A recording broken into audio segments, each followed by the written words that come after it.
गिबियावनो बयनिसिमबो social media नायग्रा मोजां मोनग्रा साफ्रोमबो आइ आफा बिदा फंबाय बिब' बिनानाव नोंथांमोननिसिम आंनि गोसो गोरबोनिफ्राय खुलुमनाय आरो सिबिनायखौ बावहरबाय।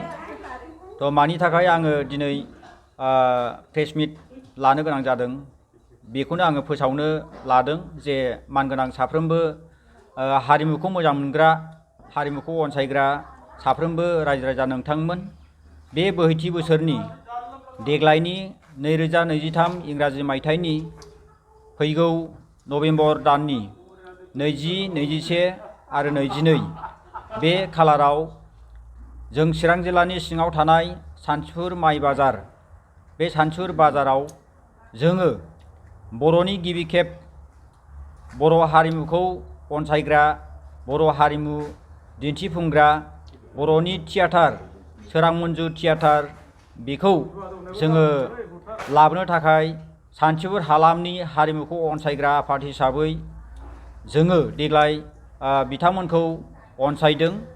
दा बेखायनो बे हारिमु एबा सोरां मन्जु थियाटारखौ नायनो मोजां मोनग्रा साफ्रोमबो जोंनि बे चिरां जिल्लानि सिङाव थानाय हारिमुखौ मोजां मोनग्रा आइ आफा बिदा फंबाय बिब' बिनानाव नोंथांमोननिसिम आंनि गोसो गोरबोजों बयखौबो गुरैयै खावलायहरो आरो अनसायहरो आरो नोंथांमोननिसिम आखाइ खजबनानै खुलुमहरो।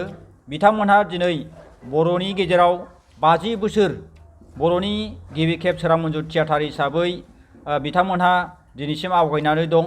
दा बिथांमोनखौ अनसायनो थाखाय बिथांमोननि दिन्थिफुंनाय देग्लायनि बे बोहैथि बोसोरनि जाय दिन्थिफुंनो गोनां माखासे गावसिनि माखासे दिन्थिफुंनो गोनां माखासे माबा दङ मा होनो बेखौ गावसिनि बावथिनाफोर दा बेखौ जोङो सानथामनि थाखाय दिन्थिफुंनो लादों।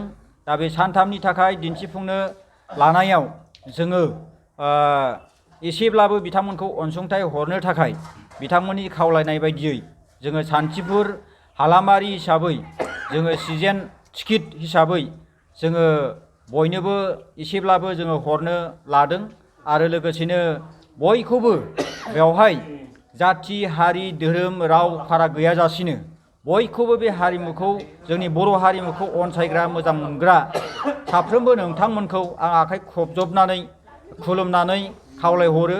नोंथांमोनहा लैहोर लैहोर फैनानै जोंनि बे चिरां जिल्लानि सिङाव थानाय सानथिफुर माइ बाजार बे लांगोनायाव नोंथांमोनहा लैहोर लैहोर फैनानै बे बोहैथि दाननि 20, 21, 22 नभेम्बर खालि लैहोर लैहोर फैनानै नायफैनो हागोन आरो नोंथांमोननि सुजुग सुबिदानि थाखाय हारिमुखौ अनसायनो थाखाय जोङो बिथांमोननो अनसुंथाइ हरनायनि मुङाव जोङो ओरैनो टिकेट हिसाबै मासियाव एबा सियाराव 100 रां आरो गेलारि हिसाबै जोङो 80 रां बेबायदि खालामनाय जादों जाहाथे बेखौ गावनि हारिमुनि साननानै गावनि हारिनि साननानै बजबनानै मोजां मोननानै गोसो जानानै लैहोर लैहोर फैनानै नायफैयो आरो बिथांमोनखौ अनसायो। बिथांमोनहा दिनै 50 बोसोर जाबोनाय बर'नि हारिमुवारि हिसाबै सोरां मन्जु थियाटार। दा आङो बेखिनि बाथ्राजों बयनोबो चिरां जिल्लानि सिङाव थानाय सानथिफुर माइ बाजार बे थावनियाव खुंफुंनो लानाय सोरां मन्जु थियाटारखौ खुंफुंनो थाखाय खुंफुं आफाद हिसाबै सानथिफुर हालामनि हारिमुखौ अनसायग्रा आफाद हिसाबै बयनोबो आं जोबनायाव खुलुमनाय सिबिनाय अनसायनाय बावनानै आखाइ खजबनानै आर'ज गाबो जाहाथे बै समनि जानो गोनां नभेम्बर दाननि 20, 21 आरो 22 बे खालार खालि बयबो जाहाथे लैहोर लैहोर फैनानै नायफैयो।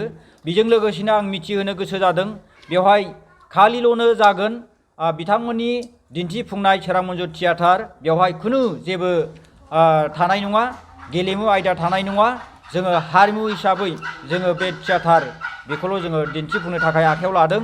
आङो बेखिनिखौल' नोंथांमोननिसिम मिथिहोनो थाखाय दिनै बे ससियेल मिडिया बड'लेण्ड बुब्लि आरो टाइम्स नाव बड'लेण्ड आरो बायदि बायदि बिथांमोननि गेजेरजों दिनै नोंथांमोननो दैथायहरबाय आरो आर'ज गाबहरबाय आरो खुलुमनानै खेबसे फिन आर'ज गाबनानै नोंथांमोनखौ लैहोर लैहोर फैनानै नायफैनो बाहागो लाफैनो थाखाय आङो गंग्लायै फिन खेबसे आंनि गोसो गोरबोनि साबायखर बावनानै खुलुमनाय आरो सिबिनायखौ बावहरबाय आरो नोंथांमोनखौ लैहोर लैहोर फैनानै नायफैगोन होननानै आं आसा खालामबाय। श'नि टाइमखौ आङो फोसावनो सानदों मोनाबिलिनि जोङो थिग बेबायदिनो 9 रिंगा आरो 9:30 रिंगानिफ्राय जोङो होगोन। मानोना 12 रिंगासिमाव जोमहैनांगौ। मानोना 12 रिंगानि उनावब्ला मानसिया बरिं जायो आरो गावबा गाव न' फारसे थांफिननो गोनां जायो आरो न' फारसे गोबां डिउटि थायो। दा बे हिसाबै जोङो जा हागौ मानसि एबा सुबुंफोरखौ सुबुंनि गमाखौ नायनानै आरो जोंनि माखासे टिकेटनि आरो बिथांमोननो हरनो गोनां माखासे मा होनो बेखौ रांखान्थि माखासे हालोदखौ नायनानै जोङो बेखौ दिन्थिफुंनाय जागोन। खिन्थु 10 रिंगानि बारनाय नङा। बेखिनि सम आरो बुब्लिखौबो आङो नोंथांमोननो खिन्थाहरनाय जाबाय। सोरां मन्जु थियाटारनि नायजाब हिसाबै बिथांमोनहा जोंनो सुबुरुन हरदों आरो मिथिहोनो थाखाय खावलायहरदों। बिथांमोनहा सानथाम एबा हरथामनि दिन्थिफुंनांगौ नायजाब हिसाबै जोंनो बुंहरदों। गिबि नायजाब हिसाबै सासे बिसिया 3 फिसाय बेखौ दिन्थिफुंगोन आरो बिनि उनाव खिथेर आरो बिनि उनाव हादर जौगानाय लामायाव। दा बे मोनथाम नायजाब हिसाबै बिथांमोनहा दिन्थिफुंगोन। मानगोनां साफ्रोमबो रायजो नोंथांमोन माने बिथांमोनहा जोंनो मोनसे डाइरेक्सन हरदों जे बिथांमोनहा दिनै बे देग्लाय दिन्थिफुंनांगौ नायजाबा माने बिराद मोजां आरो मोनथाम स्टेजजों आबिर गोनां सावथुन महर बायदि बिथांमोनहा दिन्थिफुंनो थाखाय आवगायदों। दा बे हिसाबै जोंनो सुबुरुन हरनायखौ आं नोंथांमोननि ससियेल मिडियानि गेजेरजों आरो साफ्रोमबो बर' हारिमुखौ नायनो मोजां मोनग्रा आइ आफा बिदा फंबाय बिब' बिनानाव नोंथांमोननिसिम राव हारिमु आरो धोरोम फाराग गैयाजासिनो लैहोर लैहोर फैनानै जोंनि बे सान्थिफुर हालामनि माइ बाजार बेयाव फैनानै नायफैनो हागोन होननानै आं नोंथांमोननिसिम आखाइ खबनानै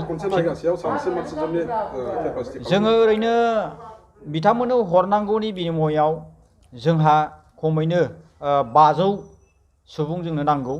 दा बे 500 सुबुंखौ मोननो थाखाय जोङो बे हालामाव एसेब्लाबो जोङो सालिजारि खालामगोन आरो जोङो एसे गावनो गाव जाथिखौ मोजां मोनग्रा मानसिफोरखौ गामि गामि एसेब्लाबो थांनानै जोङो एसेब्लाबो जोंहा जोंनो बेनार हरदों फिसा फिसा पस्टार हरदों बेखौ जोङो राननानै हैगोन। आरो जोंहा सिजन टिकेट जाय सिजन टिकेट लायो बे सिजन टिकेटखौ एसे खम रेटआव मोनगोन माने डिसकाउन्ट हिसाबै दं। दा बेखौ जोङो सावरायलायनायनि गेजेरजों जोङो गामि गामि हैगोन आरो गोबां गामियारिनि नायग्रा हारिमुखौ मोजां मोनग्रा बिथांमोनहा बिहरगासिनो दं। दा दिनै जोङो हैनो हाथ'वाखै मानोना जोंनि सावरायनाया आबुं महर लाथ'वाखै 100%। दिनै जोबोब्ला जोङो गाबोननिफ्राय जों बेरायगोन आरो बेरायनायनि गेजेरजों जोंनि बे सोरां मन्जु थियाटारखौ जोंनि बे चिरां जिल्लानि सिङाव थानाय सान्थिफुर माइ बाजाराव जोङो आबुं महर सानथामखौ दिन्थिफुंनो हागोन होननानै आङो इसोरनिसिम आखाइ खबजबनानै आर'ज गाबो आरो नोंथांमोननिसिमबो आखाइ खबजबनानै आर'ज गाबगोन। नोंथांमोनहा जाहाथे लैहोर लैहोर फैनानै हारिखौ अनसायो आरो बिथांमोनखौ अनसायो बेखिनि बाथ्राखौ आं बुंबाय।